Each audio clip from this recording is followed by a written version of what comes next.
आत्ता आपण बघणार आहे ते म्हणजे वजन कमी करण्यासाठी. म्हणजे तुम्ही सकाळीच एकदम चांगला 1 तास 1.5 तास व्यायाम केलेला चांगलं का, मी सांगतो तसं दर 1 तासाला 2-3 मिनिटांची हालचाली केलेलं चांगलं, ह्याच्यातला फरक आपण जाणून घेऊया.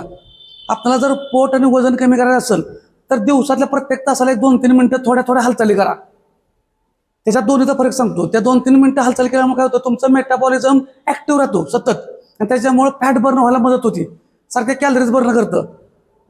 हे कसं, दर तासाला 1-2-3 मिनिटं. मग तुम्ही थोडंसं चालला, बरोबर पळा, 2-3 मिनिटं.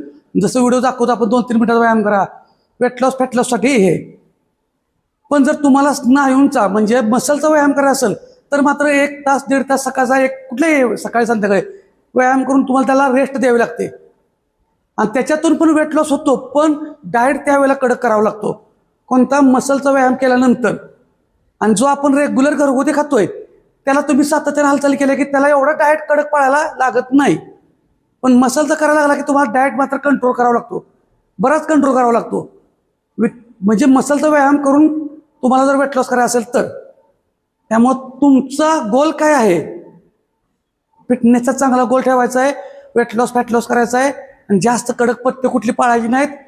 तर तुम्हाला सातत्यानं 1 तासाला 1-2-3 मिनिटानं थोडंसं पुशअप शिका, भिंतीला शिका, थोडंसं स्क्वॉट हे करा. दर 1 तासाला 1-2-3 मिनिटांनी काहीतरी हालचाल केल्या पाहिजेत. हा फरक आहे. फरक हा जरा थोडा विज्ञानदृष्ट्या तुम्हाला सांगितला. अजून डीपमध्ये पाहिजे असेल तर आपण ह्याच्यावरती व्हिडिओ बनवू शकतो.